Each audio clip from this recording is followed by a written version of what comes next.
If your week swings from firefighting to finger crossing, you don't have a people problem, you have an operating system problem.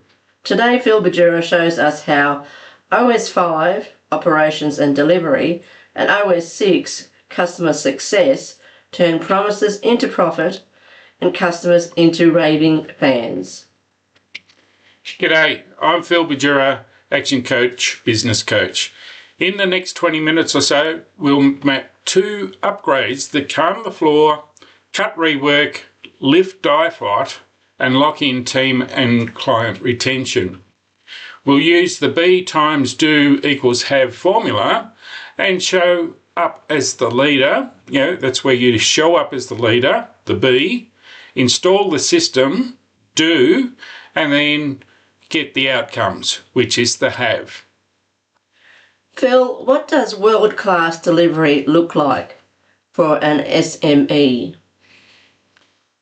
It's a one-page order-to-invoice path with clear quality checks, capacity planning, and daily huddles. When everyone can see the work, they can improve the work. No heroics, just repeatable flow. Let's break it down. What are the non-negotiables? Let's work with the 3 pillars. Map the path, that is, capture the steps from order, schedule, produce or service, QA, dispatch, and then invoicing. And capture that all on one page. It's important to map the process. A, to ensure you capture all of the steps, and then B, to identify which order all the steps must be completed in. The second thing is to install guardrails. Add quality checkpoints with a go, no-go identifier, and create a customer callback loop to catch issues early. And then the third one is to run the rhythm. Use a capacity board and a weekly ops planning meeting to balance load, clear blockers, and commit to next week's schedule. What results have you seen when owners commit to this? 2 quick wins I see often is lead times come down and DIFOT goes up. DIFOT is delivery in full on time.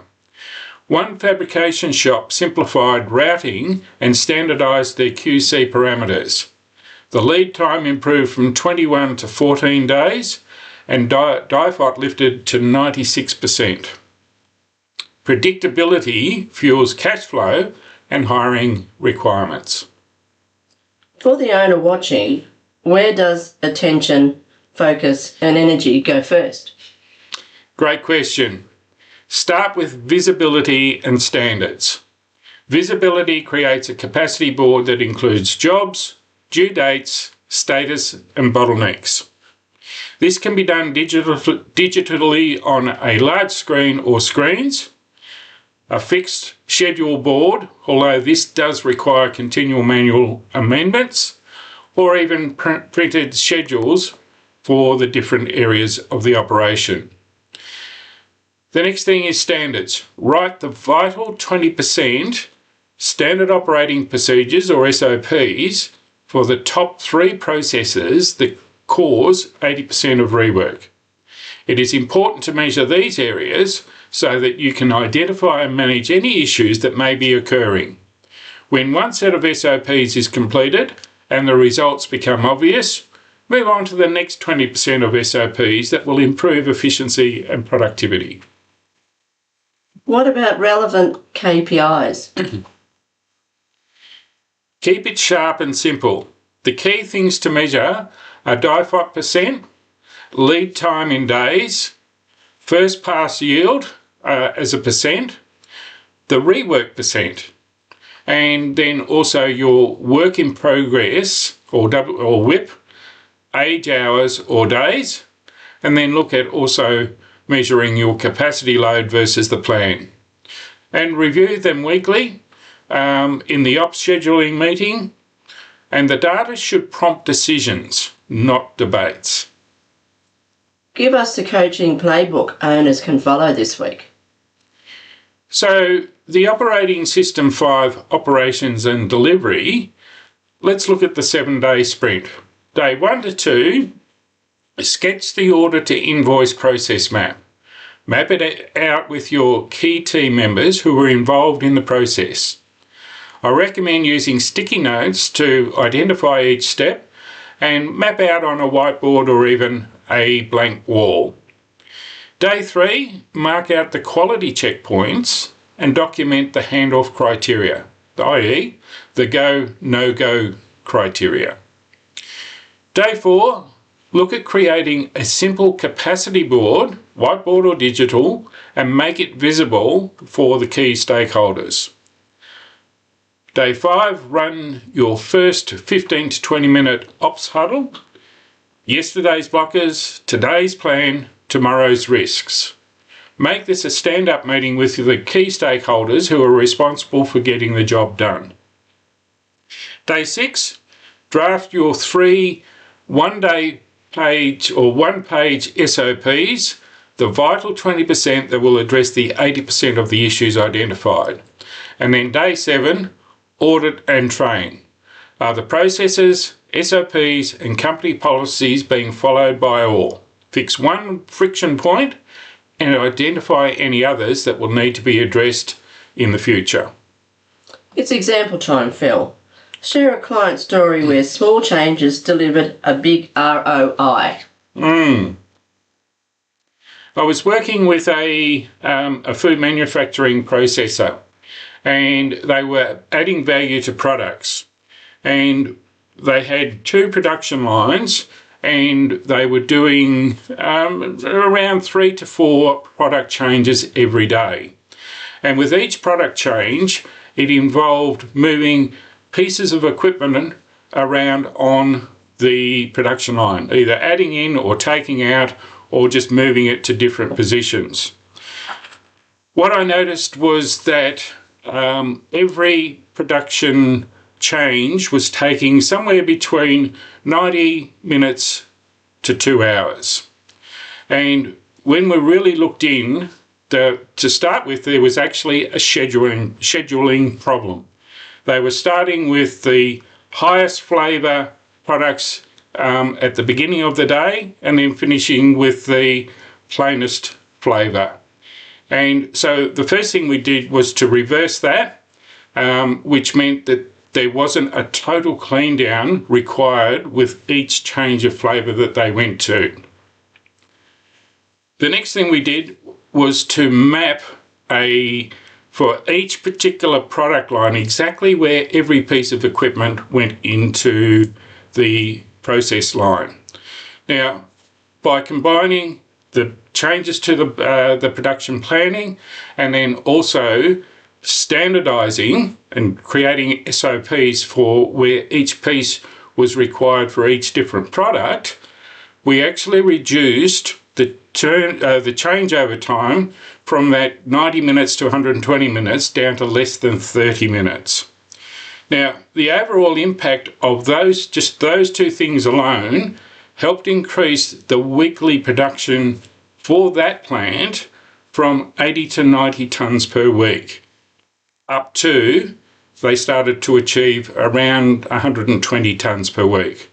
Now, the overall impact of those couple of small changes was the company was ready to invest $20-30 million in producing a new factory because they didn't have the capacity in that plant to produce the full requirements. Now, by increasing the tonnes from, let's say 80 tonnes up to 120 tonnes per week, that actually saved the business from investing in a new plant. Wow. What's your message to leaders who say, I don't have time to map and standardise? Yeah, that's a good one. You're already spending the time, and that time is in rework, delays, discounts. Map it out once, coach twice, and you get it back every week. Using the definition of insanity quote, If you keep doing the same things over and over again and expecting different results, that is the definition of insanity. Take stock of where you're at. Take a step that will take you out of the eddy of insanity. Delivery done well is half the game. How do we turn customers into advocates? Install customer success as a system, not a department. There are 3 levers that are onboarding speed, outcome time, and health tracking. Walk us through your model. This will change for different industries, but generally, as a rule of thumb, number 1 is onboard new customers within 72 hours. Humans get buyer's remorse, speed kills the churn. Number 2 is time to value. Define the first win the customer must see and buy when. And then the third area is health and triggers. Track NPS, the Net Promoter Score, the CSAT or Customer Satisfaction Score, usage and renewal date. If the health data dips, auto-trigger the issue solve process within 24 hours. You spoke about the 72-hour onboarding process. What does it look like practically? Right, so it's really a 3 email plus 1 call sequence. Day 0, welcome and expectations, who, what, when, how to get help. Day 1 and 2 is set up the training, short video or checklist, book the first success milestone. And then day 3 is confirmation, you're live, here's how we'll measure value. And then add a 30-day check-in to review outcomes and discuss next steps. What are the results you've seen? An SaaS reseller added a day 30 value check and an expansion playbook. In 6 months, expansion revenue grew more than 22% and the churn rate fell. Same team, a better system. Should owners measure weekly? Again, if you're not measuring it, you can't manage it. So the things to measure are your renewal pipeline, activation rate, time to first value, that NPS CSAT score, and support backlog age. And then what are the upsell opportunities? And use the color coding health system, the green, amber and red, and act fast. Give us the OS 6 customer success 7-day sprint. Okay, so the operating system 6, which is customer success, is day 1, define your ideal first win for each product or service. Identify the parameters that make it a success. Day 2 is draft the 72-hour onboarding sequence. Again, process map the key steps and document what the process is. Day 3, build a simple health score, 5 to 7 signals. Document those signals that identify successes and those that identify alarm bells. Day 4 is write the issue solve triggers. Who jumps within what time frame? Day 5, script the day 30 value call. Script this call with the wow factor in mind. What will blow your customers away with great customer service? Day 6, prepare one expansion offer that genuinely adds value for the customer. Day 7, run a retention review. Who is at risk? Identify what the next human touch is that will impress the customer. What is your coaching message to teams who think success is just support tickets? Support fixes problems. Customer success creates outcomes. You're not managing a queue, you're building lifetime value with each and every customer. 2 upgrades, 1 theme. Visibility, standards, rhythm. Exactly. When OS 5 and OS 6 lock in, you are fighting fewer fires, maintaining stronger margins, and engaging with customers who stay. If you'd like some help, book a free 90-minute strategy session. We'll map out your first 3 upgrades together.